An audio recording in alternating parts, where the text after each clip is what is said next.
Welcome to the Mary Mac Show, where we will be talking about your feelings, experiences, and pain following the death of a loved one.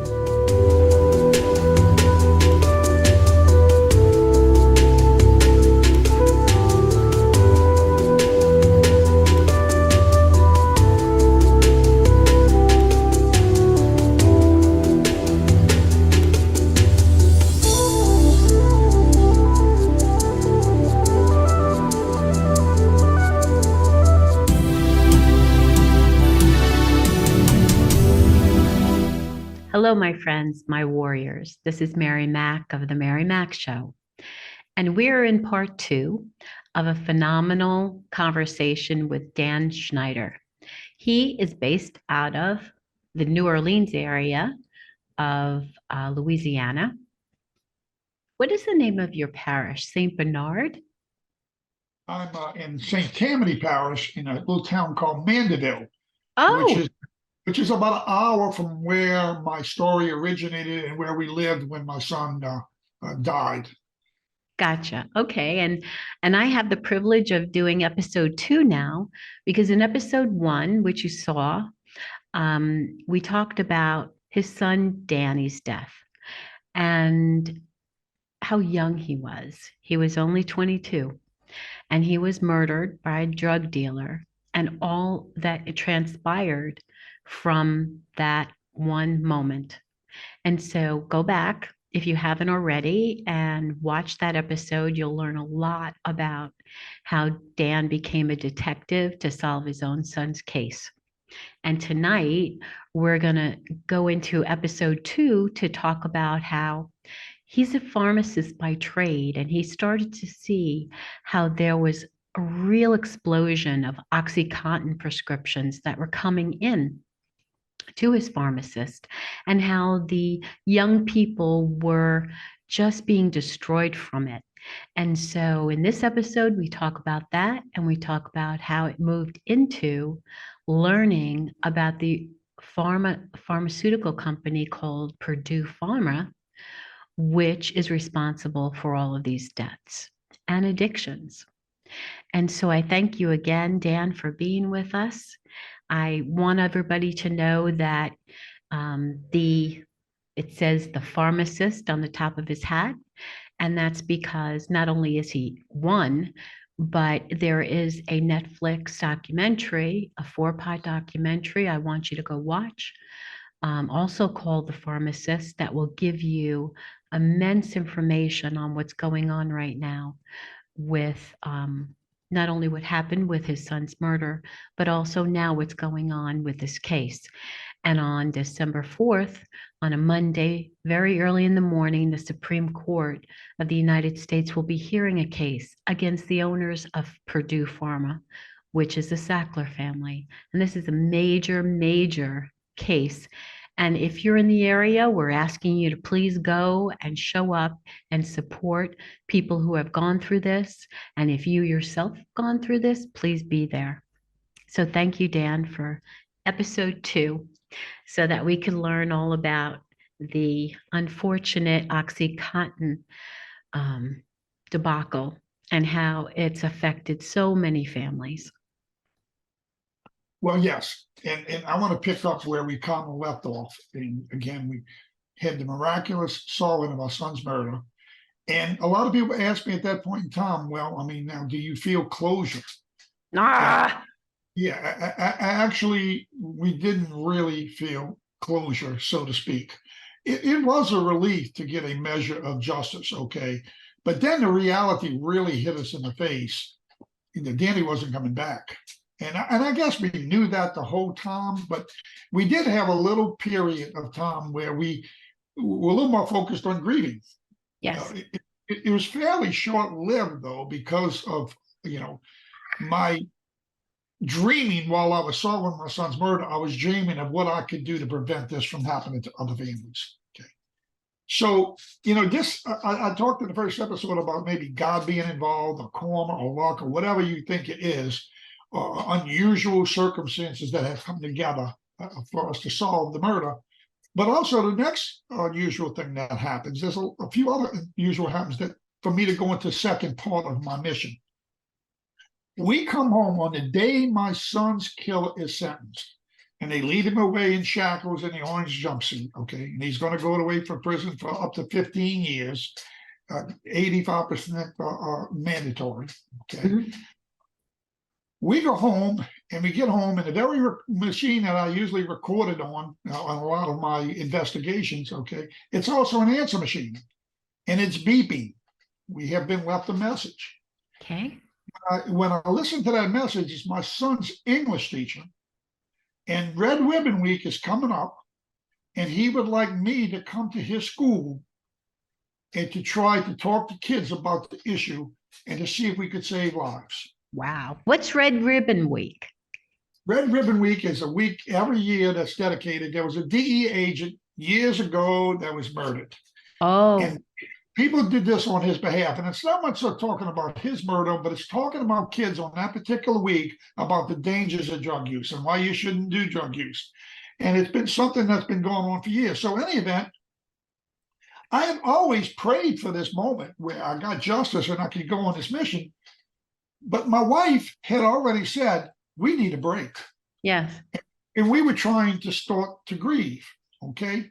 And so when I got this call, it was like a mixed blessing. It was like, geez, but how does this happen? You know, he calls and he says something like, well, I don't know where your son's case is right now, okay? But, you know, I'm hoping maybe the time ain't ready, okay? And so that's okay if it's not. But we really would like you to come and talk to school. You might be able to help these other kids, okay? And so sure enough, that hits me right in the eyes. But I just came home for my son's birthday. We want a break. Right. So I reluctantly pray with my wife and we think about it. And I say, well, you know what? Maybe God is saying, you got to go to work. If you don't go to work, maybe you lose the fortitude, so to speak. Or the momentum. The momentum. And I thought that because it happened, coincidentally, I almost thought it was destined. Yes, yes, yes. Because what's the chances of it coming in that exact day? Almost nil, like everything else in this story, almost. Yes. So I took that and said, well, then I guess I ought to do this. Mhm. And I had myself out a week and I spoke before the kids in school. And the news media came in, and I mean, it really went over. We affected a lot of the kids. I spoke about Danny's loss and about the dangers of drugs, but I also talked about friends telling on friends, and his friends knew about it. They dropped me an anonymous note. After that, some of the kids were interviewed and said, you know what, I never would have thought about maybe reporting one of my friends that was doing drugs, but I would consider it now. Yeah. Now, I don't know if it really stuck with them, but it hit home. And other crazy things happened. We went into like the local Walmart the next day or something, and everybody was coming up to us and saying, God, we need more people doing what you're doing. So everything was reinforcing that you got to go out and do this. Mm-hmm. Of course, I had something troubling going on. I wanted to dedicate my time to that, but I had a situation taking place in my drugstore, which I had kind of been ignoring. And it was kids coming in with OxyContin prescriptions, high-powered, and this was a different crowd than I was used to seeing. Most of the people that used to come in with pain medication, they came in with limping or crutches, and they were kind of middle-aged to upper age, okay? Mm-hmm. And they had been taking pain medication for years, okay? Now I'm seeing 18, 19, 22-year-olds. A lot of these kids remind me of my son. Okay. And even though a lot of people like to think, well, I went on this rampage about opioids because my son died from opioids. Well, my son didn't die from opioids. In fact, he was murdered, okay? But he was attempted to buy drugs, and I do say he died because of addiction, okay? All right? And so in any event, I see these kids becoming addicted. It's crazy, but I even started seeing some of them die, and I had went to school with their parents. And so I had this happening in front of me, and I said, well, wait a second, you know, God, I didn't take this mission on to investigate doctors Mm-hmm. or to go out in the world. I took this on to go talk in schools and such and such. So I grappled with this situation, but it was in my face, and it got to be where I started thinking, well, if nobody's going to do this, maybe I got to do it. Maybe, again, I'm in the right place at the right time. My wife would have said the wrong place at the wrong time. I even talked about leaving pharmacy because the only way I was going to get away from this was I wasn't going to be able to work in a drugstore. But then I'd had to change careers. And then I also started feeling an obligation. But even still, she begged me, okay? And she had many times asked me to quit when I was going along. And I don't want to take her away from her because she also supported me. And there were times that she pushed me. But there were also times she wanted me to give up. She was afraid I was going to die looking for my son's killer. Sure. And so in any event, she now doesn't want me to. So I want to try to honor that promise to her. So I don't want to really get involved. And something funny happened down here in New Orleans. We had a football team called the Saints. Okay. Yes. They Saints, and they weren't really doing real well, but they finally won a playoff game and they were going to play in Minnesota. Okay. And so I said, well, you know what? We're going to take a week off. We're going to travel to Minnesota. We're going to do some vacation. We're going to watch the game. And I got to admit, I had a little almost air of cockiness about myself. Maybe it's not cockiness, but I had to add that things were going my way and that, I couldn't fail at what I was doing because, I saw this incredible murder. I got some measure of justice. Nobody thought I could do this. And so I even started thinking this was going to carry over. The Saints were going to win this game and they were going to go to the Super Bowl. That was another crazy part of this story. Okay. But in any event, we had another situation. We had a friend that lived in Vanderbilt, which is where we live now, but then we didn't live there. We lived in St. Bernard Parish, where we raised my son. And she had a son in Chicago who had cancer of the jaw. Okay. She wanted to visit him, and she had made a couple flights there, but she really couldn't afford another flight in, and she really wanted to see him. And they thought that maybe this cancer wasn't really going to be cured, that it could also maybe possibly be fatal. So she said, well, can I come with y'all? Y'all drop me off in Chicago, and y'all go to Minnesota, y'all watch the game, and come back and pick me up. And we knew her son, who knew my son pretty well. They had grown up together. Oh. So there was a commonality there. So anyway, her name is Debbie. She's in the documentary, okay? And sure enough, we pick up and we go to Minnesota, and we drive there, okay? And we go to the Mall of Americas, and there's this beautiful video camera in there, and it's the newest and the latest, greatest. We had a big flunker at one time, okay? And it was about bad, it was outdated, and it's like $1,500. And 20 years ago, $1,500 was a lot of money. Like $5,000 today, okay? But, I'm feeling my oats. I want to have this. I want to film this nice vacation. I want to film the Saints winning the ball game. I want to start a new life with the rest of my family. I'm trying to move forward. So I buy the video camera, and again, my wife's complaining about the money. I said, well, don't worry about the money. We'll find a way, okay? And so we bought a video camera. Now, so we go to the Saints game, okay, and they get their ass kicked. Okay, so, so my dreams of everything going my way are not always going my way. Okay?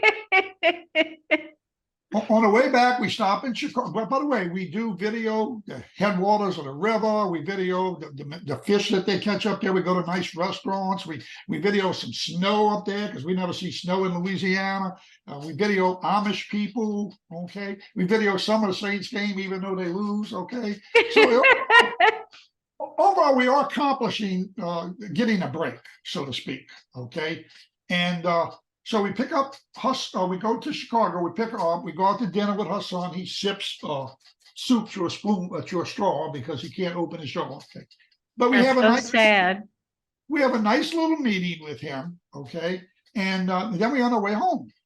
And we're going to drive home, I think, the same day or in a day and a half. It's about a 20-some-odd-hour drive, okay? That's a lot. And we leave like early in the morning. And Debbie's sitting in the front seat. My daughter and Christy and my wife Annie are sitting in the back seat, and obviously just a little ways down the road, they're sleeping. But Debbie's sitting next to me, and she's trying to keep me awake, but we're talking. And I'm telling her about this doctor, okay, and this drug OxyContin and how it's killing kids and how I'd like to get involved, but I kind of don't want to get involved. And I really want to spend more time talking in schools, and Annie doesn't really want me to do this. And honestly, if I do this, there's also going to be some risk involved, okay? There was a cottage industry of pills. I mean, some of these people are desperate to get their pills. And if you help shut the doctor down that can't get the pills, these people are going to come after you, which later on, when I do get involved, they do come after me, okay? And, we had to have police come to our drugstore at night sometime because, there were threats on us. Okay, so and I didn't even know for sure that was going to happen, but I assumed there was some risk, and I wasn't sure I was willing to take the risk. So I tell Debbie, I said, Debbie says, Dan, you're going to shut her down. And I said, well, Debbie, I said, that's easy for you to say. I said, but there's a lot of risk involved. I got to think about this, okay, before I get totally involved in this. And she simply says, I'm sorry, you're going to shut it down. And I said, you know what? I made a deal with God. My deal with God was if I could get justice for my son and nobody get hurt, then I would go on a mission. But I defined the mission as talking in schools and talking to parents and talking to kids, not investigating doctors. And I said, Debbie, if I was going to change this mission and go after the doctor, I'd need a direct sign from God. Now, at this time, I'm all into God. I'm trusting Him. Things have worked out, and I'm believing that I'm communicating with Him. Yeah. For the audience out there, maybe some people believe, maybe some don't. Sometimes I believe, sometimes I don't. Okay, but at this moment, I'm kind of believing this. Okay? Immediately out the windshield of the car, a cross forms. Specifically, when I asked for a sign, a cross forms out the windshield of the car. Now, I know there's a physical explanation for this. It was early in the morning. There was some like little snow flurries. Okay, we're going. And there must have been some reflection of the light or the cloud. I don't know what the hell it was. Okay. Right. But it's unbelievable that this occurs specifically when I ask for it. And what exactly happened? So did you see like snow in the form of a cross, or what happened? I see like a bead of sunlight that forms the straight line and then a cross line, and it looks like a cross. And Debbie sees it too? Does Debbie see it too? Hang on. By the way, now, you don't know Debbie. Debbie would probably believe this. Me, I think I'm hallucinating. I really believe, I've lost it. Okay. I asked this and I see this, and I'm saying, Debbie, do you see what I see? She says, yes, Schneider, I see a cross. Well, she's kind of a clairvoyant type of person in a way, and I'm not. I'm a doubter. So, okay, I think to myself, they're pretty quick. I said, my wife and my daughter are not going to believe this. I can see me telling my wife, look, I got to go on this mission because God gave me a cross. You say, you got a picture of it? I wasn't smart enough to try to get my video camera working or take a picture of it. We didn't have iPhones that could take pictures and stuff like that. No, we had none of that. But I tell you what I did do. We kept our mouth shut and we woke them up. And we asked my daughter and my wife, I want you to look out the front windshield of the car and what do you see? And they said, we see a cross. Oh, that's so good. It's unbelievable almost, okay? And it's really, you can almost make this story into almost a religious story. And I wanted to go beyond an audience of that. I don't want it to be, I want to think that God was involved. I'd like some people to believe that, but the truth is there's a lot of hard work and maybe luck and whatever caused this to happen, I don't know. But at that moment, I knew that I had to go on that mission, okay? I wasn't sure, and I thought I had my wife on my side, but I wasn't sure. And let me tell you the next interesting part of this thing is, we drive all night, we get home. We drop Debbie off in Mandeville. About an hour later, we stop at my house. It's 2:00 in the morning. Oh my goodness.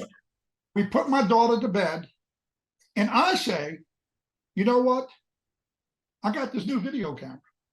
I've been told that this doctor is open in the middle of the night, 2:00 in the morning, and there are hundreds of people. Now, I've heard this story from patients. I really don't believe it. I think they exaggerate, they embellish it. In other words, I do believe she's a bad actor, okay? But I don't believe it could possibly be this obvious that she'd still be operating, that somebody would have stopped her already if 2:00 in the morning, they got hundreds of people out there, and this is happening every week. Something's got to happen. So never heard of a doctor operating at those hours. It's crazy, but later we would find out she never was open in the daylight. She only opened at night. When the sun went down and when it rose, she stopped working. Wow. Like a bat or an owl or something, a vampire. Yeah, like a vampire. Vampire hours. I guess she thought that caused less normal people saw that. They were all in bed sleeping, okay? But, the authorities surely saw it. But anyway, long story short, so I tell my wife I'm going. She says, I'm going with you. Mm. Talk about a change. Talk about a cross have something to do with this. Yes. She goes with me, and believe it or not, in the documentary, you see me and her video, and you hear her voice. Okay. Yes. And she's helping me video these people in the middle of the night. And we see two New Orleans police officers on the porch. That's what's amazing to me, how they were in cahoots. And I had just had trouble with the New Orleans Police Department. So now, my God, it's like, it's just unbelievable. So anyway, even still, I captured that video. I'm on a mission, but I'm still kind of holding back a little bit. Okay. I make some phone calls to the authorities and I report her. I even sent a letter to the medical board to report her. Well, I get very little response. It's very, very limp, almost like when I tried to solve my son's murder, I got very little response. Okay. Eventually, I would get resistance for what I was doing and told I shouldn't be doing what I'm doing, much like what happened in my son's case. Mhm.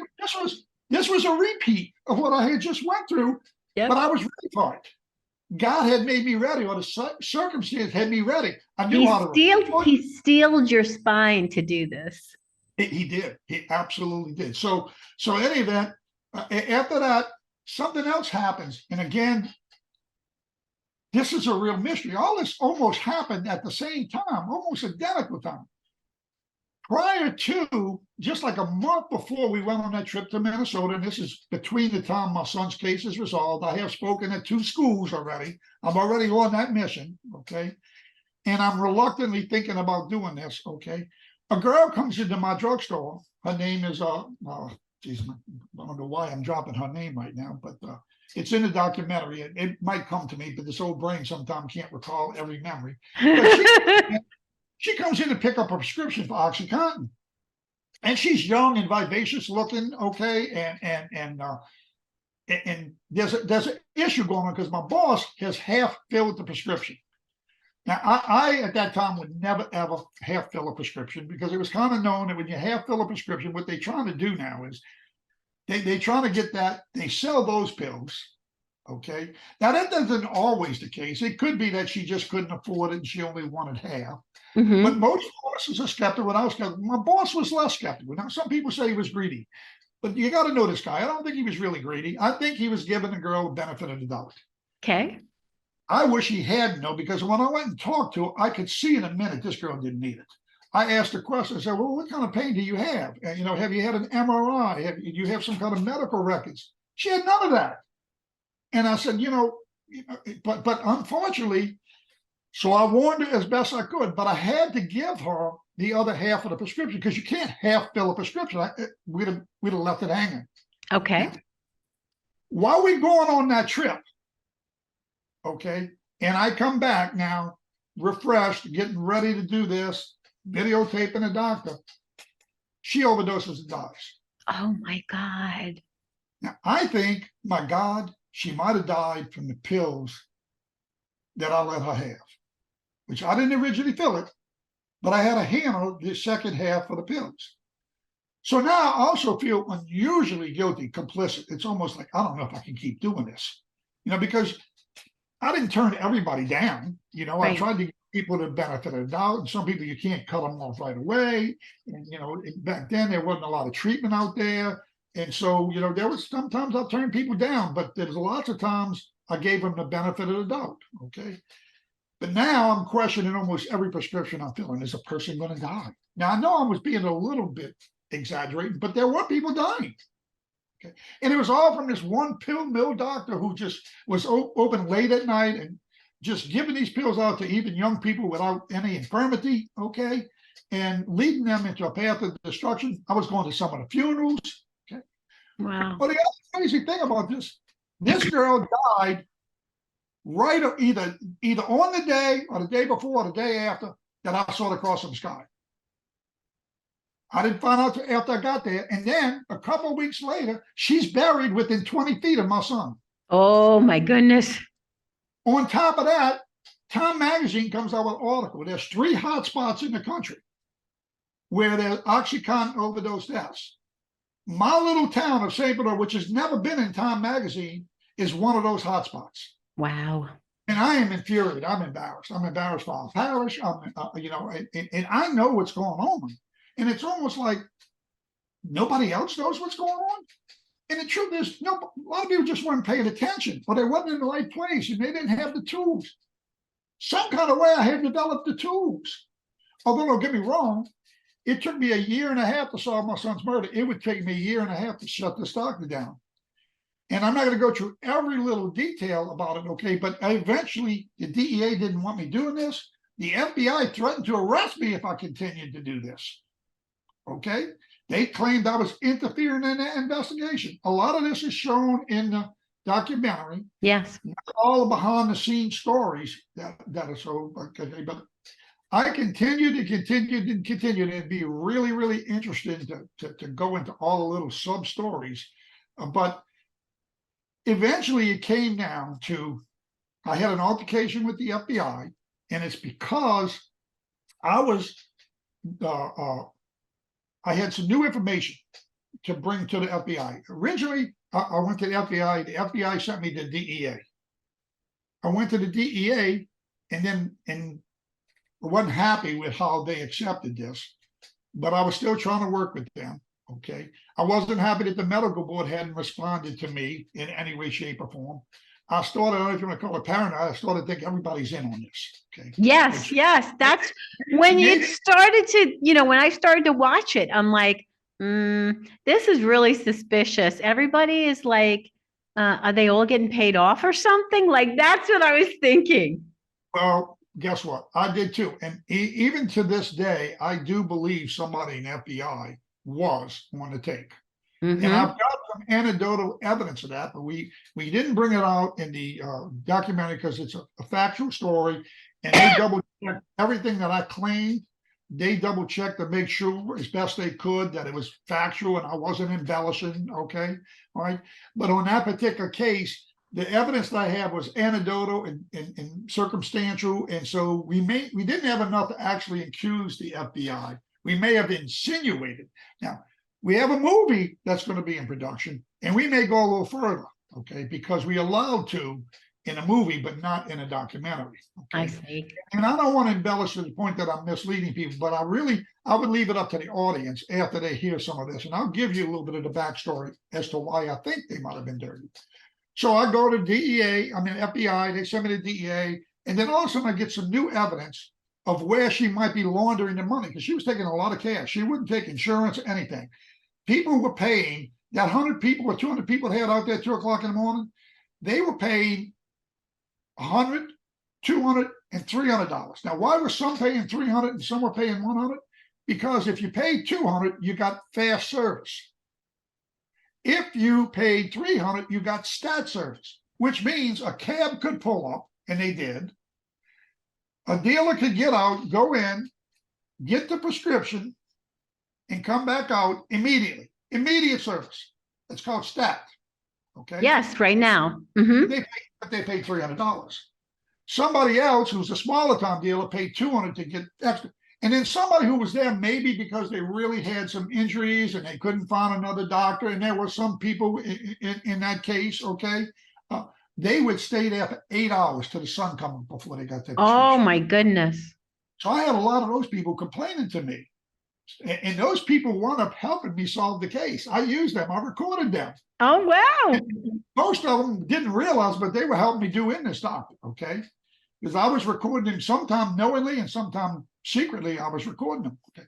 And I'd ask them, and they were mad at the doctor. Yet they went to her because they could get their pills. They had addictions themselves, okay? But they weren't really necessarily bad people. At least they weren't selling pills that I know of. And right. They weren't dealing. They were using. They were using, okay? Whereas the ones that were really getting this bulk quantities and going to multiple doctors and all the shenanigans, and 2 o'clock and pulling up a cab, these people were in business. They may have been eating some themselves, but they were mainly there to make money. They had a cottage industry going on. She was like the wholesaler. Yeah. They would get it and go out and distribute it on the doggone streets. And I put all this together in my investigatory manner, and I was able to document this and tape record and such. So I eventually found out where she might be sending the money. Okay. One of the moles I had, who was a patient of hers, happened to go to get a passport, and he met one of her bodyguards, who was there to get a passport for some little foreign country known for shipping money. Oh, okay. I will never know whether she was really shipping money or that was strictly a coincidence. But at this time, when I get these kind of coincidences happening, her bodyguard, who's like her boyfriend, okay, and he's getting a passport to go to some strange little foreign country, I'm saying maybe that's where the money's going. Sure. So I call the DEA up and say, I got some new evidence for you. And they go, oh, no, that we don't handle the money laundering. You got to go back to the FBI. Well, maybe they had a point there. It's different. Okay. The drug thing, okay. But anyway, so I call up the FBI, and it's like a Friday afternoon, and I try to go in and give it to them right now because I'm ready for this thing. Okay, I want to get it over with, get it off my chest. And the guy says that I managed to talk to is one of the top guys in the FBI. Okay, I won't mention his name right now, but any event, it may come out in the movie, or maybe they won't use his name. Okay. But I talked to this guy, and he said, "Man, this is interesting." He says, "I am handling the FBI on this particular case, so you're talking to the right guy." And he says, "I want you to come in Monday morning, okay? And I'm going to let them know at the gate. You're going to come in. You're going to have to bring your ID, and I'm going to let them know at the gate so that you can get in and get to me." I say, "Fine." So I get up Monday morning, and while I'm on my way to the FBI headquarters, I'm getting chased by Cleggett's goons, I call them. These people before they have chased me when I'm video recording them at times. Yeah. They know me, I know them. Now they're behind me on the way to the FBI headquarters. Now nobody knew I was going to the FBI headquarters but me and the guy at the FBI. Uh-huh. They are waving How their hands. convenient. How convenient. So you know what I'm thinking. Yes, so when of course. When I get to the gate, I'm held up at the gate. And believe it or not, they circling behind me, right in front of the FBI, they circling behind me and they waving. I think they waving a gun. Okay. Now, I don't know if paranoia was it. I mean, I don't know if I was close enough to see that it was a gun, but they are definitely trying to intimidate me. And I get on the phone because I'm getting held up and I'm trying to reach the guy that I'm talking to, say, "Look, man, they're going to let me in. I got people out here chasing me." And I get this hum-haw crap. Okay. So I start saying, "Oh, shit. This guy must be in on this." Now, right or wrong, that's what's going through my head. So I leave the area, okay? Nearby is a college campus that I had went to college at, okay? And I knew there was security there. And I run in there and I get chased by these people, okay? And I stay in there and I call back FBI headquarters and I say, "Look, I want to come back in. I want to be expedited, get in through the gate, okay? And I don't want to speak to Mr. Such and Such. I will speak to anybody else, but I don't want to speak to him because I think I'm speaking to the guy that's trying to do me in." That's right. I could be wrong, but I'm thinking that. So I finally get an agreement. There's a little squabble to go. I finally get agreement that, yeah, come back in and we'll get somebody else for you to speak with. Sure enough, I go in, okay? And who's waiting for me? That guy. That guy with two of his like bodyguards. Well, I say bodyguards, his underlings. Yeah. And I start saying, "I don't want to speak to you. I want to speak to somebody else." And one of his underlings say, "Well, you don't trust our boss, okay? Or you insinuating?" I said, "I ain't insinuating nothing. I just want to speak to somebody else." Okay. Well, I got a handheld recorder. I'm recording some of what's going on. Good. Some of this is heard in the documentary, but I don't know if you can put the pieces together as to what it is. And I really sound like kind of a nut, okay? And sometimes I wonder if I hadn't progressed into the paranoia area, whether or not I was taking things out of the context. Well, I refuse to talk to him, and they eventually say, "I'm sorry, you have to leave. You're not going to get what you want. You got to leave." And I asked him where I go for safety. He said, "We don't care where the hell you go." And some of that, I think, is caught on the recording. It's in the documentary. So I run back home and I go to the police station down there where I know one of the policemen down there. And I sit down with him and I explain what's going on. He says, "Danny, Jesus Christ, I don't know what to tell you." He says, but he comes up with this theory. And he says, "You know what, Danny?" He says, "It could be, Cleggett's goons was chasing you. Okay. It could be that they actually left your house. They were actually watching you at your house. And it was coincidental that they followed you to there. Not impossible. That's true. Okay. That's true. And I had never thought about that before. And at Yeah. the heat of the moment, I didn't think about that. But some other things still didn't add up. Okay. But it kind of calmed me down a little bit. So, in any event, the next day, I go to Wendy's. And I'm in a Wendy's line buying like hamburgers. And I look in my mirror, and one of those FBI agents, the underling that was protecting his boss, is in the car behind me. Oh boy. Okay. Now, you know, I'm not in a paranoid state at that moment, but all of a sudden I get chills and I say, is this real? Is this really the guy? I Yeah. pull over, he pulls up in front of me, and I write down his license plate number. Oh, that was good. Okay. Then I leave and he follows me. And I'm going to say almost like chased me. Well, I know the area way more than he does. I go in and out some back streets, and I go into this little hiding place that I'm aware of, okay? And I hide, and I see him leave, okay? Well, then I call up the St. Bernard Parish Police Department. When I was investigating my son's case, they let me have access. I've got no cooperation from New Orleans, but my local parish officials were trying to help me solve my son's murder. They would let me use their computers with them. For instance, when I got the witness, we ran the record on the witness to see if she was legitimately clean. And she was pretty clean. Not perfect, but pretty clean. I ran the record on the killer. Okay. So I now told a little white lie. I called up the guy that I had my son's murder's over with. I called him and said, look, you know, I saw my son's murder just a couple of months ago. And now I'm being chased by these people. And I think it might be the drug dealers coming after me. And I got this license plate number, and I'd like you to run it. Oh, sure, I'll run it. He runs it. Turns out it was the FBI plates. Guess what happens next?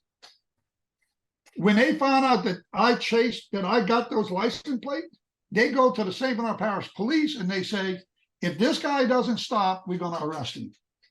What for? Interfering in their investigation. That's not going on. Well, guess what? That was probably a bluff, but let me tell you how it happened. The two St. Bernard policemen come to my house. They asked to come in. They asked me and my wife to sit down. And they tell me, Danny, you got to stop. This is serious. This is the FBI, okay? They are on our case for running a license plate, okay? And they are threatening to arrest you. Now, I don't know whether I believe that or not, but my wife's like crying. So for a while, I actually shut down most of my activities, okay? I almost sort of give up. I'm almost beaten. I mean, how do you go up against the FBI? If this guy is dirty, what can he do to me, maybe? I don't know. Yeah. Okay. And you know, I do all kind of things. I still, but I don't give up completely. But by this time, I've already quit my job, left my job. I'm out there full time, sort of working on this, but now I'm kind of frozen and not working on this. Okay. We now spending our money existing. Okay. But in any event, fate comes in again, and I'm working a relief job at another pharmacy. It's you know, a pharmacy needed a day off, and I had put my name out there. If anybody needs a pharmacist for a day, I'll work. I go to work there, and a guy comes in, and he's got crutches, and he's limping, and he's got an OxyContin prescription from Dr. Cleggett, which is the pill mill doctor that we've been videotaping. Right. So I really don't want to actually refuse his prescription. I don't want to make any waves. I'm in this little pharmacy for one day. I don't want to hurt this guy's business, okay? But I started talking to this guy, and I said, you know, I hear she's got a lot of business. He says, boy, does she have a lot of business. And he said, I tell you what, he says, you know, he says, I got serious problems. I know I'm kind of addicted to OxyContin, he said, but I don't really have much recourse. That's what he's telling me. But he says, she's got kids coming in there that I know don't need this shit, and she's writing anything they want. So he's like agreeing with me or talking to me about something he doesn't know I already know. Yes. Okay. And so I tell this guy about now what I'm doing, and he goes, and I said, you know, I hear she's got a second office. And he said, so do I. I said, will you go investigate with me? Turns out, too, this guy is a former narcotics policeman from New Orleans. Oh, whoa. Okay. And he's done some work, but now he's sort of an addict himself. He's sitting in the background. Believe it or not, she knows. And she lets him have his prescriptions cheap or free. She thinks she's not going to rat her out, which he really isn't really necessarily ratting out, but he starts investigating. It winds up, we run into an event while we investigating this, looking for the second office, that we managed to see Dr. Cleggett, the pill mill doctor, along with a black politician that is very popular out there. And we see that they're working together.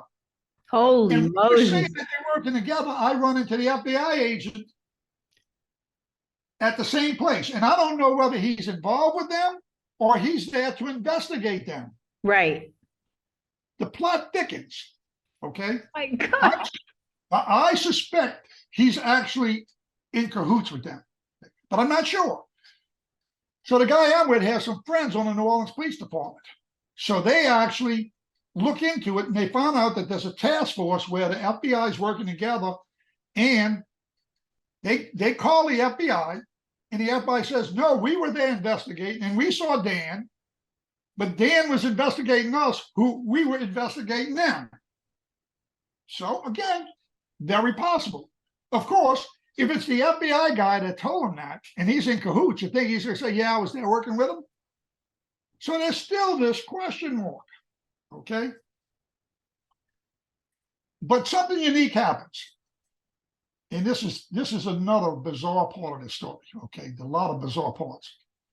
He then tells the cop, he says, but look, tell Dan, he knows me now. He says, tell Dan to hold off, okay? Because we are ready to come down on that, okay?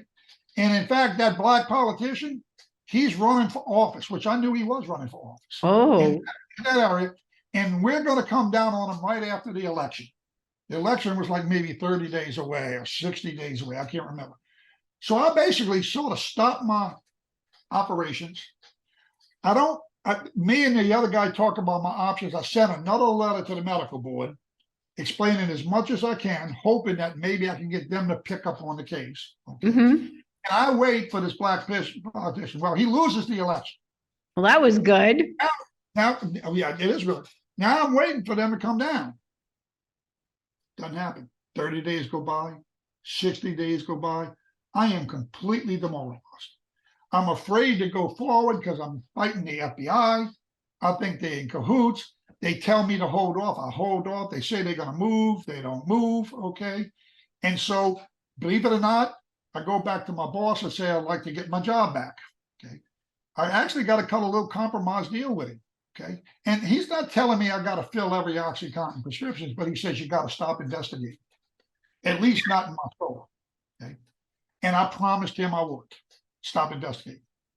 I reneged a little bit on that. But I did try to adhere to that. And I did much less investigating. But guess what happens? Out of godsend, I get a call about a month or so later from the medical board. Dan, you wrote this letter 6 months ago. Do you still agree with this letter? I said, absolutely. Okay. Are you willing to proceed forward? Okay, because we've been waiting on the DEA and FBI, and they're not stopping this. And we've been waiting. They've been telling us to wait that they're going to. And that's what they've been telling me, the same damn thing. So they were getting the same words from the DEA and FBI, and they were holding off and trying to shut her down because they wanted to give the FBI and DEA a chance to make the case they wanted to make and actually criminally prosecute her. The medical board couldn't criminally prosecute. The only thing they could do is take a license away, but that would stop her from killing people. Yeah, exactly. So I met with the prosecutor for the medical board, okay? And it is shown in the documentary, and if you watch even the little trailer, I gave them a lot of information. They had a strong case, but the medical board was still not sure they had a 100% ironclad case, and they wanted what they called a smoking gun. Okay. And I didn't even know what the smoking gun was. But now that I'm working back in the drugstore, made a few compromises, filling some of the prescriptions that are even questionable, okay? If they're really bad, I turn them down, okay? I'm not doing much investigating, or very little. I'm trying to honor my promise to my boss, okay? A young girl comes in, skipping into the store, okay? Now, how does this happen? I don't know. Okay. Her heavyweight mother comes in behind her. She plops down prescriptions from the pill mill doctor, Dr. Cleggett, okay, that we've been talking about, okay? And they, for OxyContin 80 milligrams, take 1 or 2, 3 times a day, okay? Hydrocodone, Valium, Soma, OxyContin for breakthrough pain. I mean, about 6 prescriptions, all of which, if she took them as direction, I believe would kill her. Mm-hmm. Which all of a sudden hits me in the head. One of the reasons why they usually can't come down on these doctors that are really pill mill doctors, don't get me wrong, if they're a doctor that's trying to work with the patient, that's another story. But if you open up at 2 o'clock in the morning, you got 100 people and you charging 300 for somebody to come in from a cab and you hand them a prescription, that ain't a real doctor. Okay? No. That is a wholesale drug dealer in a white coat. Okay? That's right. But they still pretend to be doctors. And they do usually write prescriptions that if you take them precisely as directed, they don't kill you. Okay? And so they have trouble, and I'm going to be a little bit supportive of the authorities now. They're a little bit afraid to make a case because the doctor can always claim it ain't my fault. That person took 3 times as much as he did, or they went to 3 different doctors. Okay. And they can always pawn the risk off on somebody else and maybe escape being shut down. Sure. Sure. But I got a case now, but she's written a prescription for a young girl who only weighs 100 pounds. Now, how does that happen to come into my store? It's not just that, it's the fact that she's got like 5 of them. I agree. But my point is to you now is, if she'd have went to any other drugstore, maybe the pharmacist would look down and ran them off. Right. Maybe the pharmacist would have filled them, make a lot of money filling prescriptions. Okay. But very few of them would have taken the pains or been in a position to say, wait a second, this is what I need. This is a miracle. Okay. But you know what? I'm also pretty sharp. Even though I'm not supposed to investigate, the mother wants the prescriptions back because I'm not going to fill them. Uh-huh. I copy all the prescriptions. Okay. I give them back. I also get some information from her. She's trying to justify me filling them. She says, but she got these prescriptions. She got sickle cell. Sickle cell can be pretty severe pain. Yes. And the doctor in a hospital used to give them medications like this. Well, I doubt that. But in any event, I call the doctor. After she leaves, I call the doctor. And I pretend I'm thinking about filling these prescriptions. I tell the doctor about it that had treated her in the hospital. Oh my God, he says, that'll kill her. And I said, are you willing to go to medical board with me? No. Well, that always happens. Nobody wants to stick their neck out. Yep. Everybody wants the problem, which is one of my messages is there are times you got to stick out and take a little risk. Maybe not as crazy as I did, okay? And some of that is a little too dangerous. But there's a lot of times people turn their head the other way and they know something's not right. And one of the messages I want to deliver is not only, boy, shut down pill mill doctors, or let's work on the drug problem, okay? There's other things in life, too, that we turn our head away from. So I hope my story motivates people to stand up, take some action, do the right thing, okay?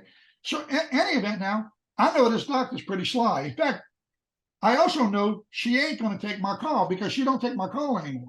I used to talk to her occasionally. I try to persuade her, naively thinking maybe I can convince her to do the right thing, okay? Mm-hmm. No longer could. Now she's got goons chasing me and everything else, okay? So I don't think she's going to return my call, but I got to try. Because I know in a minute she's going to say she didn't write the prescriptions.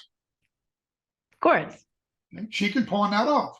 And truthfully, she didn't write all the prescriptions. She had her nurse pre-write the prescriptions. She just handed them out. Wow. Okay, so in any event, I get on the phone and I call. She don't call for a day. I don't think she's going to call. Out of the blue, she calls and I'm on. I say, Dr. Cleggett, did you write these prescriptions for this young girl, these 5 or 6 prescriptions? You're effing right, I did. And I said, well, doctor, you realize that as prescribed, these drugs would probably kill this girl. Who made you an effing doctor? We notated all that. We sent it to the medical board. Within 3 days, all the DEA and FBI all come in and claim they shut it down. Love it. Love it. No. And anybody who wants to know a little more about the story in print, go to NOLA.com, NOLA, which is New Orleans, Louisiana.com. The original story was titled Justice for Danny. Okay. And it's that story that exploded. And eventually Netflix picked this story up, made a documentary. And that's the same story right now that 2 weeks ago we were in Los Angeles talking to the producer and the director of the movie, The Pharmacist, that's in the works. That's wonderful. And so it's a great story, but let me tell you, it just doesn't end exactly there either. Okay. Yeah, I shut this pill mill, doctor, but then I realized, okay, these people had to go somewhere. Okay. I tried to get some of them on these new medicines called medicines for opiate use disorder. I got a few on. I had a few successes. A lot of them didn't. Some of them went to other doctors. Fortunately, some of them wound up quitting. They got harder for them to get their prescription. Some of them may have suffered. Some of them might have went to heroin. There was some good and bad that happened when this happened. Okay. There were other pill mill doctors that sprung up to try to take in the business that this doctor left. So I also realized we had another problem. I had found out in other states they had something called the pharmacy monitoring program. Okay. And I kind of researched that pharmacy monitoring program. And I found out that that there was a way to prevent them from going from multiple doctors. The pharmacist would know. Yes. So I approached my pharmacy board and asked them to create a pharmacy monitoring program. Initially, I got resistance from them. And I had a friend that I graduated high school that was on the board, but he was a new member on the board. And he said, Dan, he says, I can't put my name on it. I says, let me tell you, there's a lot of resistance to this because a lot of these pharmacists, they don't want to know it's filled someplace else. Because if they know it's filled someplace else, then they got to turn it down. And if they turn it down, they might be turning down a lot of profit. And he was honest about the fact that there are some greedy pharmacists out there that really didn't care. Sure. Okay. And so in any event, what I had to do then was I had to get a lot of evidence together. And I wrote a letter to the medical board about how many people had died and how I felt that in some cases, if our pharmacy board didn't act and some kid died, that the parents were going to sue our board for not getting the latest in technology to prevent this from happening. The minute I threatened them with lawsuits from parents of kids that died, they took it up, and within months, they started the pharmacy monitoring program in Louisiana. Wow. Eventually, that would extend to many, many states, and it has greatly reduced doctor shopping, as they call them, going to multiple pharmacies, okay? And so now, next thing, though, that ain't enough. I see OxyContin and I see Purdue Pharma, and I know they selling BS. And there are doctors out there, some become pill mill doctors, and it's all about money, but some actually believe this stuff works. And maybe it's the right thing to do. Some pharmacists believe it's the right thing to do. Okay. And I'm not saying in some rare instances it isn't the right thing to do. It can be, especially end of life, or they up in age, and they've tried multiple other types of treatment.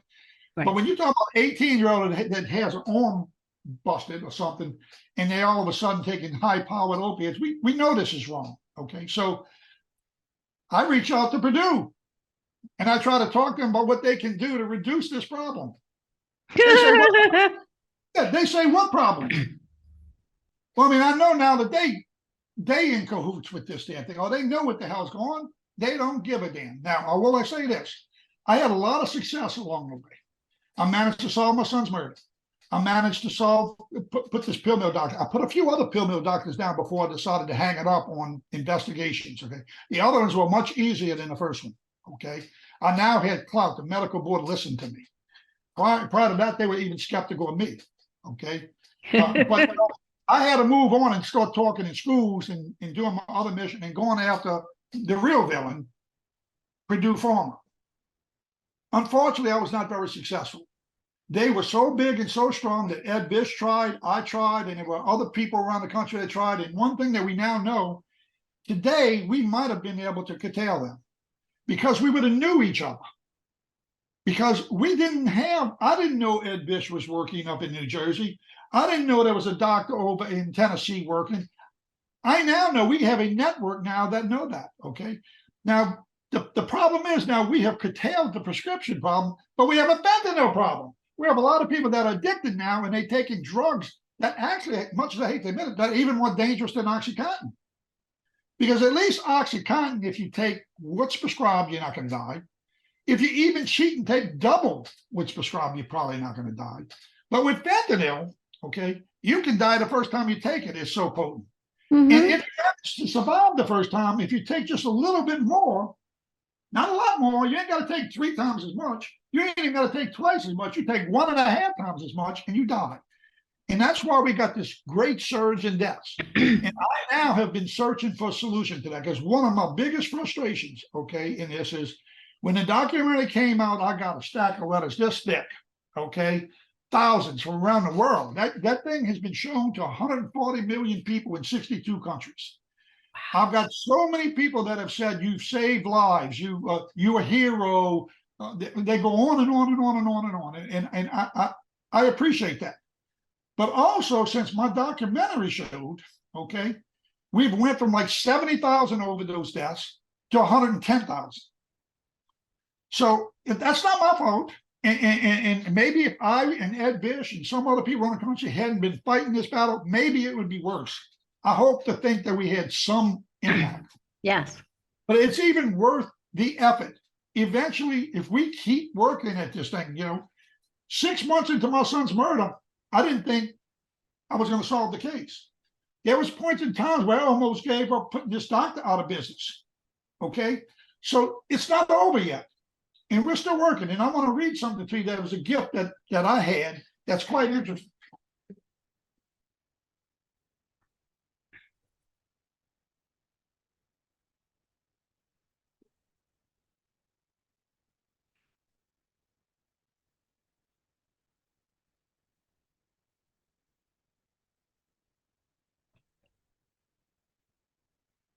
My office is in such disarray. I'll have to wing this because I'm not seeing it right now. But talk about chance and talk about circumstance and whether God's involved. Okay, there's a lot of instances in this where I was ready to give up and quit and prayed, and then I got a breakthrough. Okay, something also happened after the documentary broke. That's a strange coincidence at the very least. Okay, I was unknown. Okay, now a guy like Ed Bish, he's starting to be known now, but he still doesn't have the kind of publicity that I have. Okay, yet I will say this: he's probably done as much as I've done, maybe even more. Now, I didn't solve his son's murder. Okay, his son overdosed and died. Okay, taking an OxyContin pill. Okay, or maybe 2. Okay, but Ed's been a warrior. There's a lot of warriors like Ed that are what I call unsung heroes. Yes. I feel a little guilt every now and then because, for one thing, I was an unsung hero. I did all the work that I did way before the public knew it. Okay. Yes. So I was just as good then, but nobody knew me. Nobody paid any attention to me. Nobody said thank you. I didn't get letters of commendations and all this kind of stuff, any kind of accolades. Okay. I get on TV and I get a show. Of course, the reason why I got a show is because the story is so powerful, okay? And there's so many elements to it, okay? And so, but any event, I have a little bit of a guilt factor. But any event, the other thing that happens is the documentary breaks right when COVID is breaking. Yes. Me and my wife go, oh God, what a time for this thing to come out. Well, we didn't realize it. It was a blessing in disguise. Yes, because everybody's home and they're watching these things. Exactly. So I think it would have been a success, but it was an immense success. Yes. It rose to number 2. It never quite got to number 1. Okay. But it was number 2 for a long, long time. It's all-time best documentary and whatnot. Okay. Guess what beat it? Tiger King. Oh that my crazy story about the tiger guy, which was a bullshit story, but it was like a wreck, and people wanted to see it. Okay, so if I had to lose to something, I guess I'd lose to that. But you know what was great about our story? Many people told me this. Okay, my story had meat to it, real education to it, real awareness to it that might save the life. So your story is number 1 in my heart. Many people told me that. Okay. So any event, it's crazy, but I had never had attorneys before or entertainment attorneys. But when I signed up with Netflix, I needed an attorney. Mm-hmm. I reached out to a local entertainment attorney. I tried to get the high dollar ones. None of them would even call me back. I probably couldn't afford them anyway. Okay. I found this lady that is in the French Quarter. She's kind of a liberal lady, you might say. Okay. Her family owns House of Blues down here, which is a jazz joint, okay, and bar. Okay. But in any event, I tell her my story, and she says, well, yeah, I'll represent you. And she does it not free, but she does it reasonable. And you can tell her heart's in the story. Okay. Mm-hmm. And so shortly after, much as I hate to admit this, though, I only had 1 or 2 meetings with her. And the documentary doesn't occur for like another 6 months or a year. Okay. Well, when it comes out, and I'm starting to hear that it's a big deal, we didn't know it would explode the way it did. Okay. And I'm getting comments from all over the country and whatnot. Me and my wife are laying in bed, and the phone rings. And it's this lady. Now, I don't recognize her. She's rambling on. She says, Dan, I can't believe that story. She said, man, my husband works in New York and people are talking about it. They're cool. And I got some friends in California calling me. Do I know this guy? And she's, yeah, I know this guy. I represent him. Okay. And she said, this is just phenomenal. And I'm thinking to myself, who is this lady? I can't place her. And I said, pardon me, ma'am, refresh me. I'm sorry, but I'm half asleep. But who are you? I'm the attorney. She's that. I'm sorry. She said, yeah, but look, she said, I really didn't just call you to tell you about how great the show is. Okay, you probably know that. I got something better than that. I said, what's that? She said, I just signed Miss America. And I said, I just signed Miss America. I'm representing Miss America. How nice. Now, hang on. I said, so? Yeah. How does that affect me? She said, she's a pharmacy student. Her platform is the same platform as you. Oh. Now how does this happen? Now, wait. The girl's name, and you can look it up, 2020, Camille Schreier, Miss America. She comes from Virginia. She became Miss Virginia because she's at pharmacy school in Virginia. She lives in Pennsylvania. Her mama seeks out an attorney. She happens to seek out this attorney in New Orleans. I have no idea why. She signs the attorney that I have signed. How wonderful. They put me and Miss America together, and we toured the country. Oh, how wonderful. What I wanted to show you is Miss America gave me a booklet, and for the life of me, I had it out here somewhere, and now I can't locate the daggone thing. And you can see her picture in the background back here. I'll show you this, but I don't know right now at the moment where that doggone book is. But I'm gonna tell you a little something that keeps me motor running. This is Oh, how nice. that's me and Miss America 2020. Okay. Oh. And that, I wound up we go to certain events around the country, we talk together. I want to bring it to New Orleans, and we not only speak, but we vacation here together. Then I go to Pennsylvania, her hometown. We speak together. We do Narcan training, which is the drug that reverses overdose deaths. We do some work together. But I also get to meet her and her family. I go fishing in a pond that's on her thing. Oh. Crazy thing, when I go to Pennsylvania now, I call up Camille, Miss America, and I say, well, Camille, I'm at the airport. I need your address to give to this Uber driver, because she's we live about an hour or so away. She said the Uber driver is going to cost you probably $100. She says, I'll come get you. That's all. You don't have to do that, Camille. I'm now at the airport waiting for Miss America to pick me up. 70-some-odd-year-old fought, and sure enough, she picks up and brings me back to her hometown. It's an incredible story, but it leads to what she told me. And I wish I had the book to show you, but there's a book she put together after. This girl's really got her crap together, more so than I'm a scatterbrain, really. I'm a Columbo of investigators, okay? You might be at the age that you know who Columbo was. I don't know. Yes, I do. He was a stumble-bun investigator, but he managed to solve cases, okay? And that's kind of like what I've been like. So anyway, me and her from time to time have coffee. She loves coffee. I love coffee. And we sit down every now and then. We talk about our frailties. She talks about, yeah, I'm glad I'm Miss America. It's a dream come true. But she feels like she's maybe not quite deserving, or she can't do enough. Okay. Aww. And I feel the same way. Okay? And so we share this anxiety amongst ourselves, even though we know we're trying to do good things. Okay. And I keep telling her, geez, Camille, everybody brags on me and they try to make me feel good and all that, but all I've seen is overdose deaths go up. And they were going up too while she was Miss America, so she could relate to that. Okay. So she signs in the front of the book. She gives me a book of all the pictures of us together and all the events that we did. And she signs Oh, at the beginning, and she uses my words. She says, Dan, she says, I appreciated every moment we had, all the events together. I hope we have more together in the future. And I want to let you know, she said, I believe that you are going to be able to move the needle. My phrase was, I didn't move the needle down on.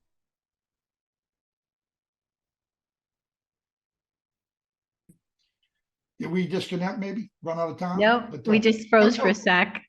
so she writes in there, you're going to do this. You know what drives me now? I want to move the needle. And I'll kind of wrap up a little bit here with what I'm trying to do now. I studied the problem. I had many years ago tried MOUD, which is medicines for opiate use disorder, drugs like Suboxone, buprenorphine, Sublocade, drugs that you take that they actually pseudo opioids themselves or partial opioids. Okay. And believe it or not, the person gets used to taking that drug and it's hard to get off of that. Okay. But it's a drug that doesn't cause a high. It does have some effect on pain, although it's not great for severe pain. Mm-hmm. But it also doesn't cause the patient to want more and more and more. It has what they call a ceiling effect. You can take more, you don't get more high. You also can take 2 or 3 times the amount and it don't kill you. Okay? Well, that's good. The drugs that these people want always demand more to get the same measure. And also, while they're doing that, they reduce depression, respiratory depression. And so as they take more and more, eventually they take too much and they die. And that's why we get into severe dosage. And with fentanyl being so potent, more and more are dying right now with just small increases in their dose. So if I can get them onto these medicines, even though I'm going to consider it a midway gap, okay? If I can get them on these medicines, it's a bridge to maybe eventually them getting off. You mentioned earlier homeopathic, and some people talk about psychedelics. There may be other things that can help these people get off, but we got to do something to reduce the deaths. We got to do something to move the needle. So I'm now advocating for MOUD, which is medicines for opiate use disorder, drugs like Sublocade. And let me tell you, it's a shame, but there's a stigma associated with them now. I helped create that stigma. Inadvertently, I did, because I don't like big pharma. Okay, and unfortunately, these medicines for opiate use disorder I'm talking about are produced by big pharma. So if we get more people on there, big pharma is going to make more money. Ugh. But this time, instead of causing people to die, I believe it's going to reduce those that die. And it's going to put these people in a position where they can think clearly. Right. And when they can think clearly, they may be able to be drugs like homeopathic drugs or psychedelics or counseling and treatment or whatnot. They may eventually be able to get completely off. In the meantime, they can function on these drugs. They can work. They can go to school. They can raise their kids. Okay. Wow, that's good. And so I've been searching for a way, and that's what I'm working on now. And I got Miss America's blessings on this. She thinks I can do it. I'm beginning to think I can do it. And I can tell you, if I can't, I'll die trying. Okay. And so that's, there's a whole bunch of other parts to the story. And if you've got any questions that I can fill in something, I'll be glad to do it. But that kind of runs a lot of the gamut of what I've done with my life. And to answer another question that you maybe asked early is, this has all helped me in the grieving process. I now, but many times I carry my son's picture with me. And when I speak in local high schools, like I just spoke last week at a high school, I bring his picture and I say, I want audience, look, you got this 73-year-old man out here now that you young people are going to think I'm preaching at you. Okay. I've been there before. My son was there before, and we all think we're preaching. And maybe to some extent I am. But what I want you to think is now, this is not coming from me. And I tell him the story about my son wanted me to do something to discourage kids from doing drugs. That he had thought he could control this. That he thought sharing with his friends would save him. Right. Okay? That he thought he could some kind of way handle this himself. And that he really didn't want to do it, but his brain got out of control. And that can happen to anybody. I make them think. I said, so think that you're not hearing this from this 73-year-old guy. You're hearing this from this 22-year-old man that went through what you might be going to go through if you don't listen. Okay. And so I hope it reaches them. I do anything to reach them as best we can. You don't reach them all, but if you save some, and we spread the message that too, watch out for your friends. Make sure, try to stay away from drugs yourself. Yeah. One pill, one dose can kill. Okay. It's extremely potent. People will fake these drugs in. You don't even know what you're taking anymore. It can be laced in anything. I educate them on that. And I say the other thing is, maybe you keep yourself off of these drugs. Maybe you're hearing my message. Some of your friends ain't going to hear it. And you may not be doing drugs yourself, but you're probably going to want to know who might be doing it. And what you have to do is you have to interject. If you want to approach them and have a conversation with them and hope you can help them, that's fine. If you don't want to and you don't want to get the stigma of it, anonymously send a note to their parents. Anonymously send a note to the principal or the teacher or something. Right. And look, rest assured, unlike in the past, 20 years ago, I will say this. 20 years ago, if you reported a kid, somebody might really come down on them. Okay. They may get some punishment. They may, I don't even know, maybe in some instances, the police would look at them, and if they were caught buying a drug or something, maybe they'd even go to jail. Okay. Well, guess what? That's really not happening too much anymore. People finally realize this is a big, big problem. Most people don't go to jail. Most parents are a little bit aware of this. If they get this kind of note, they're going to handle it with some degree of discretion. In most cases, they are. So it's out of your hands when you hand it to that parent, but don't think that you're going to maybe destroy this kid. You just might be saving his life. Yes. My friends still regret, Danny's friends still regret that they didn't drop a note in my mailbox. And I'll give you one other phrase that I think everybody ought to hear this, even though I sort of regret saying it. Shortly after my son's murder and his funeral, at his funeral, some of his friends came to me and they wanted to be pallbearers. And I actually thought about it. Okay. Some of his friends carrying his coffin. And they were good friends. Okay. But at the time, I had some family members. And I didn't want one of the kids to be involved. And I remembered one of the kids that had come to me and said, look, Danny's smoking pot. And I don't care if he smokes a joint, but I think he's doing a little too much, Danny. And it might be, and he warned me. And I confronted my son and we thought we dealt with the issue. Okay. I remembered that kid. And we happen to have a sixth spot. It takes 6 people to carry the coffin. Okay. And so he filled the 6th spot along with family members. Well, when I have a meeting after the funeral with some of Danny's friends, and they admit that Danny had reached out and tried not to do this drug and whatnot, one of them says, Mr. Danny, why didn't you let us carry his coffin? And I said, because you guys carried his coffin before he died. Now, that was really tough. Okay. And I have since forgave them. They have forgiven me. I admitted I probably went too far, but I was a grieving father. I was very frustrated when I found out they knew and I didn't know. Okay. And I will say this, they agree with me now. They were wrong. But I asked them to forgive themselves. Danny would want them to forgive themselves. But by the way, my son would have did the same thing they did. He would not have reported them. But we got to try to change that mentality. Yes. And they are on board with me changing that mentality. And if we could ever if we want to make a dent in this problem, okay, we need help more than just the authorities. Okay.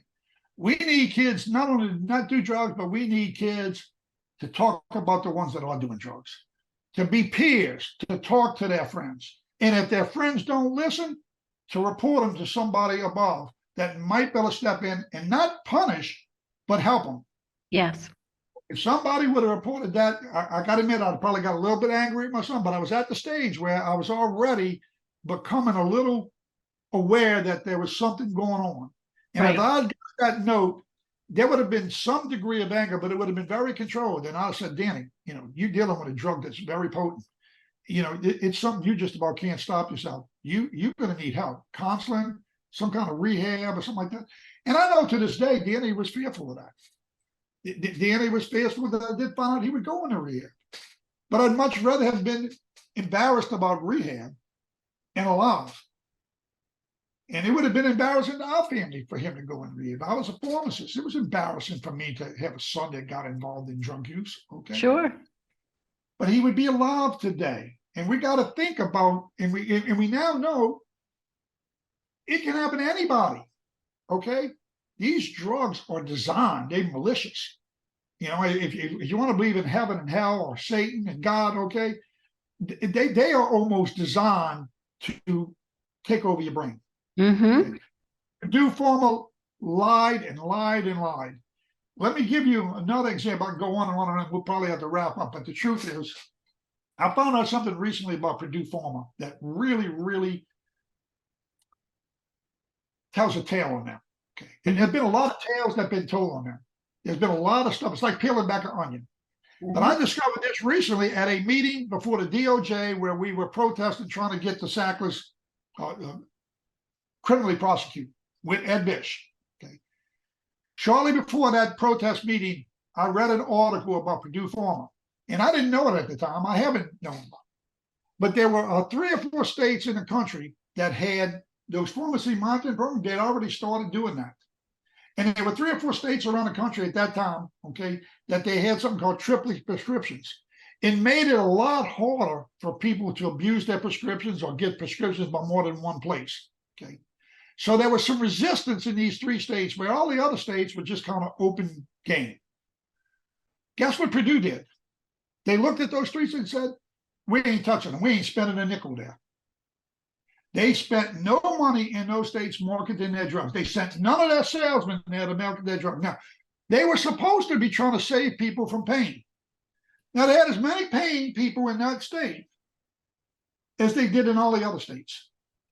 So if they were really about that, they would have tried to push those drugs in those states. But they knew that there was a lot of diversion going on. They knew that there was a lot of abuse going on.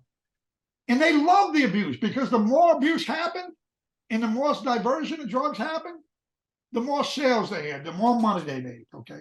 So they didn't spend money there. Now, this is the interesting part of this. Those states had less overdose deaths. Obviously. Not just then. Today, less people die from fentanyl in those states. Oh, interesting. Very interesting. Because there are some people say, Jesus, you made it tough on the prescriptions. That's why more people are dying. And I'm not saying there isn't a little bit of that that's somewhat true. Okay. Mm-hmm. That wasn't the main reason. Most people went to heroin because it was cheaper. Okay. And most people went to heroin because it was maybe a little bit better high. Okay. And now fentanyl has replaced heroin. Okay. But what happened is Purdue created the addiction. And these people need something now. And the only thing available to them is what's on the street. But I can tell you right now, if we reversed it and made it easy for them to get their prescriptions, they wouldn't go back to prescription opioids. They don't give them the same kind of feeling that fentanyl does. They probably wouldn't even reduce their withdrawals. These drugs are so potent now that those drugs no longer work, so they're not going to go back. And the evidence is where Purdue created the addiction, that's where the people are dying. Where Purdue didn't market, less people are dying even today. Which states are they? Do you remember? I don't have the exact states. You know, it might have that Ed Bish, and I can get that for you. Okay, so I will try to look that up. But there were a few states that did it, and it was an interesting thing when I read that. I said, "My God, this is further proof of their malicious intent." You know, because they claim, "Well, we're just trying to solve the pain problem." That's yes, of course. But what really got me was when they were telling all the doctors that it's only 1% addictive. Right. And that doesn't make any sense. You know the details of the story on that too, don't you? Say that again? Do you know how they got this 1% thing? No. Okay. The way they got it, if you watch some of the stories, I think it comes out in either Dopesick or in Painkiller.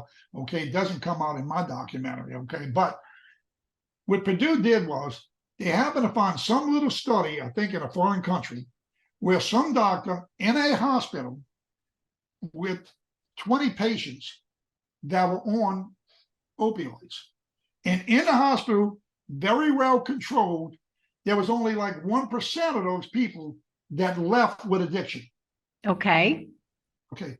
But remember now, That's not the same thing as a doctor handing out a prescription for an elbow and giving them month after month after month with no control, meaning Right. when one pill didn't work, they take 2 pills. When Right. 2 pills didn't work, they take 4 pills. So it was extremely misleading for them to use that stupid study, which didn't relate to the outside marketplace with prescriptions. But they used that study, and guess who approved that study being used? The FDA.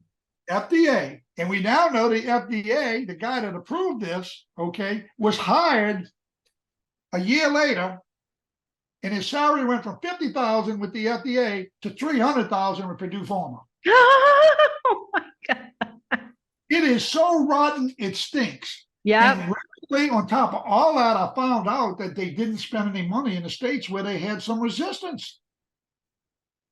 If there's any doubt whatsoever, and we now know that they have less fentanyl deaths. If Purdue would have never did this, we wouldn't have this amount of fentanyl deaths. Okay, now there would be some. You're never gonna stop the overdose deaths. No. And I have to say this right now.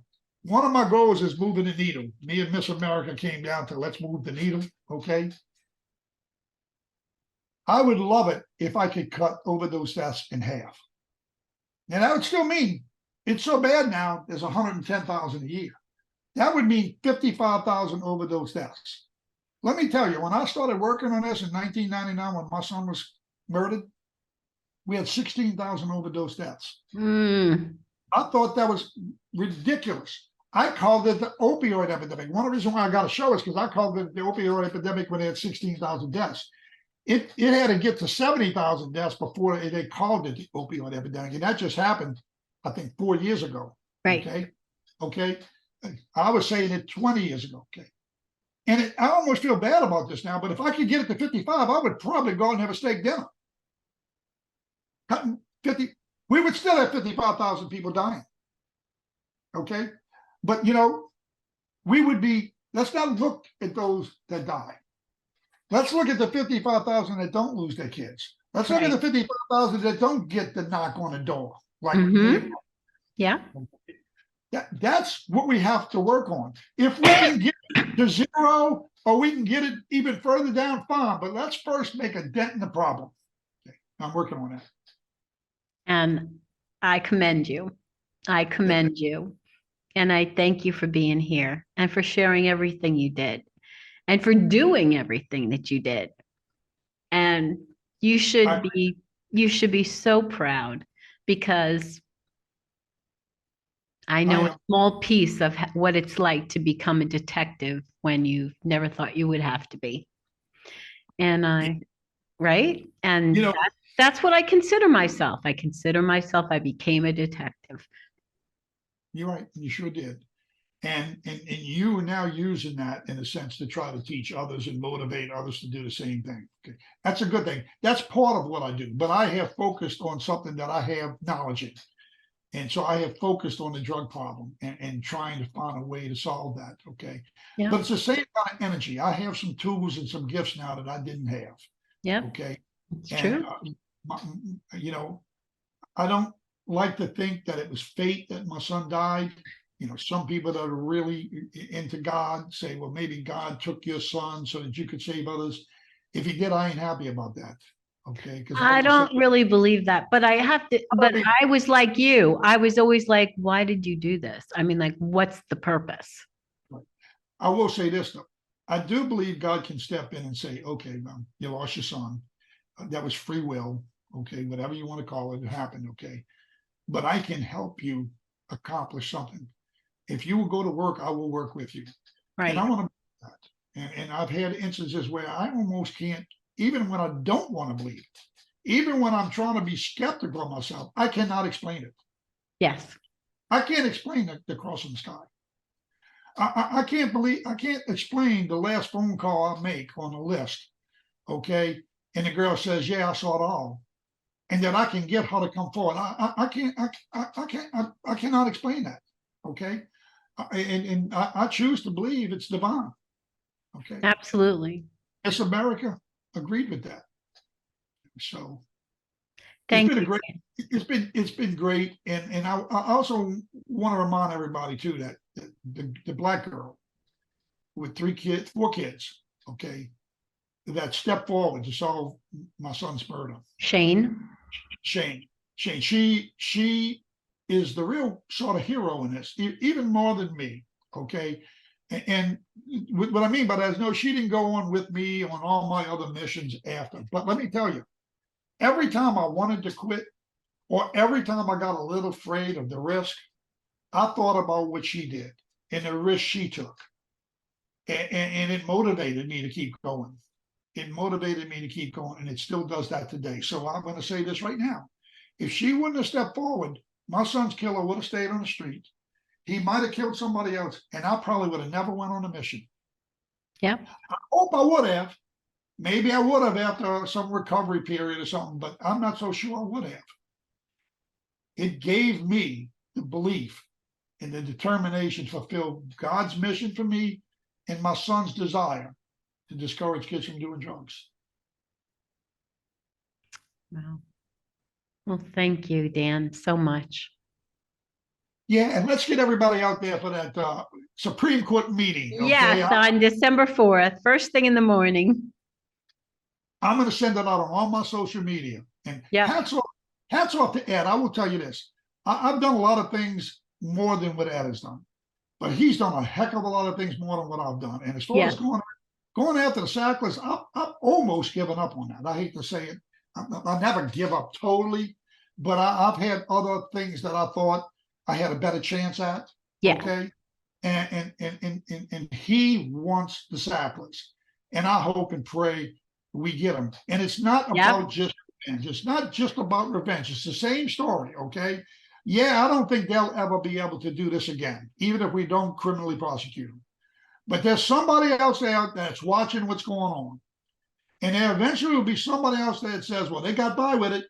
They got by with a slap on the wrist and a fine, okay? And they made a ton of money, which they still have, okay? And so why don't we go ahead and do that? And so we have to try to end this, okay? And ending this would be one of them. This the symbolism of one of them, and the guy that would probably go to jail is Sackler. He's in his 70s now, okay? And so, you know, he don't have much life left, okay? But it's the symbolism. That's right. You a leader of a company, and you're doing something. Particularly, there's no doubt that they knew what they were doing. Okay, maybe not in the very beginning, maybe not, okay, but they soon to come to know it, and they fought it tooth and nail to keep it going.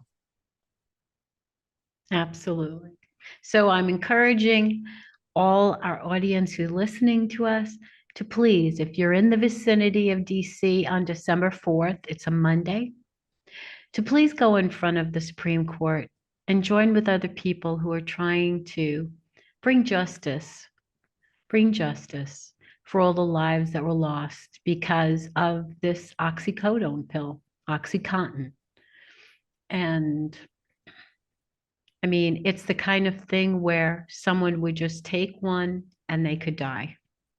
And nowadays, they're being made with fentanyl, laced with fentanyl. And people think they're taking an oxycodone or an OxyContin, and it's not. It's laced with fentanyl and it kills instantly, whether you take a half a pill or you take a whole pill. And so I ask you to please do that if you're in the vicinity.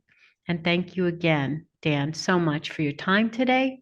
I've really enjoyed our conversation. I'm so grateful to know you, and bless you. The feeling is absolutely mutual, and have a happy Thanksgiving. Same to you. God bless. God bless. Bye.